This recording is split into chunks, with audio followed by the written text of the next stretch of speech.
There are many wonders in South Dakota, the long and winding Missouri River, with our capital pier on its famous banks, the grandeur of the Black Hills, with Mount Rushmore and a touch of the Old West in and around Rapid City, and in the east, the vitality of our largest city, Sioux Falls. Three communities that are not so unlike many others in our United States. But there is one unique and even amazing story they share. They were the homes of River Park. And to tell this most interesting story are Glenn and Phyllis Jorgensen. Since its very first days, Glenn was president and chief executive officer of River Park. We are here to share with you a story that just shouldn't be lost to time. It's the story of River Park. It's not the usual success story of a business, one measured in dollars, buildings, or products. The success of River Park is measured in the lives it helped to change, and the help it provided to thousands of men and women who suffered from the effects of a devastating disease. The disease is alcoholism. At first, River Park was simply an alcoholic treatment center. It served those in our area who wished to become well. It was South Dakota's pioneer in the field, founded in Pierre and then grew to provide treatment centers in Rapid City and Sioux Falls as well. As time went on, it answered the need to also treat those with a chemical dependency, and then it expanded even further with regional community resource centers, a family help program, and even a plan to help businesses cope with the problems of alcoholism and addiction. In addition, River Park had a great influence on even more thousands by bringing to them a special awareness and understanding. River Park was the state's first privately funded nonprofit treatment center for alcoholism. For almost a quarter of a century, River Park helped those addicted to alcohol and those with the emerging problems of chemical dependency. River Park's program of treatment was based on the one proven treatment for alcoholism, the 12 steps of the Alcoholics Anonymous program. AA was founded in the late 30s by two men, Bill W. and Dr. Bob, two alcoholics who realized they could maintain their sobriety only through helping each other.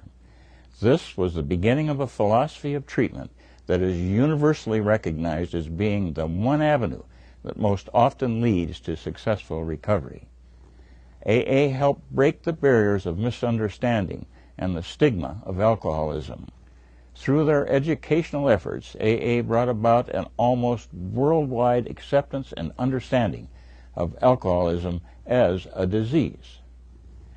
Those of us who served the clients of River Park brought to it the many intangibles so necessary for successful treatment. First, we brought understanding because, like myself, some of us who were fortunate to be serving River Park's addicted clients were themselves recovering alcoholics. Second, we were able to bring love into the picture.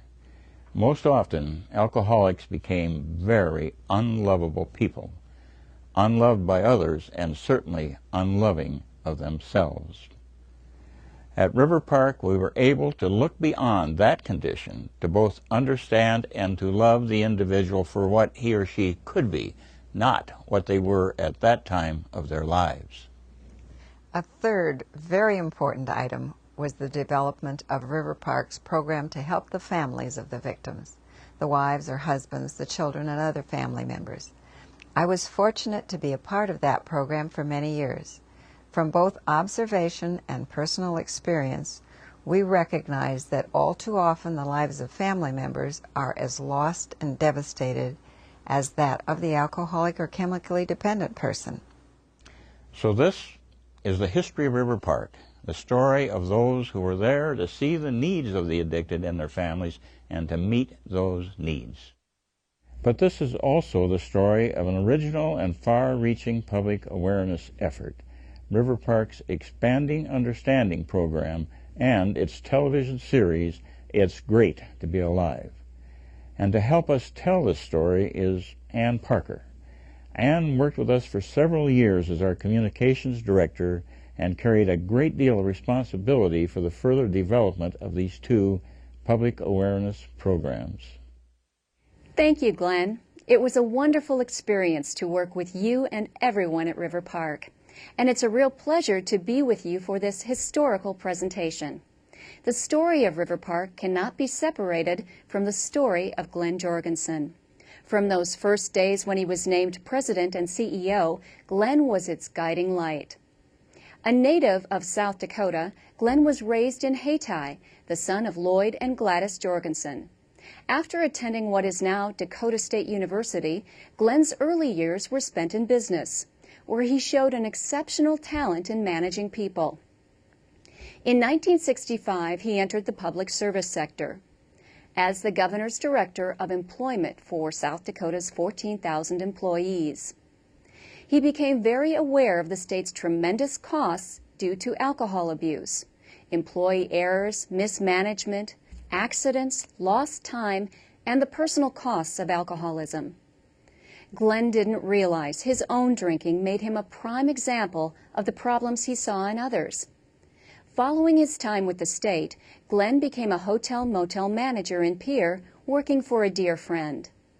His growing dependence on alcohol, though, was interfering with his work and his life.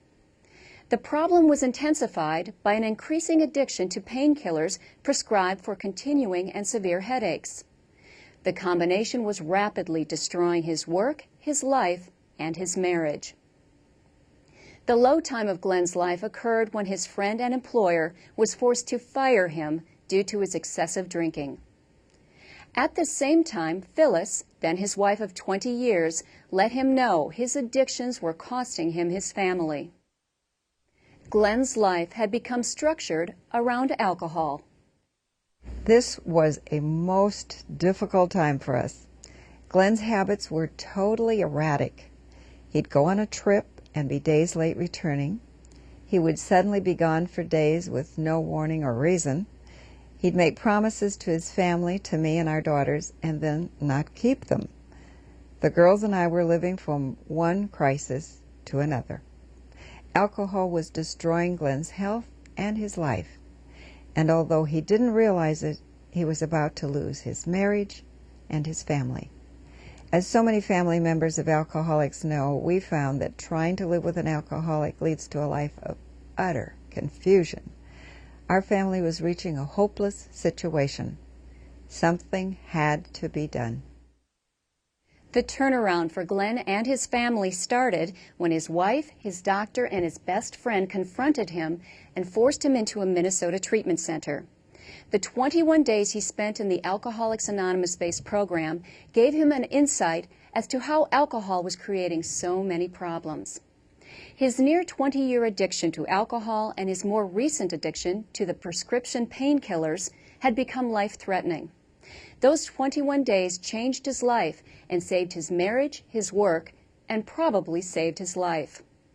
After returning to his home in Pierre, Glenn was half-heartedly pursuing more public service work.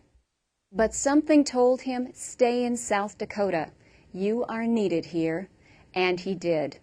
Glenn Jorgensen knew he had to do something to help others.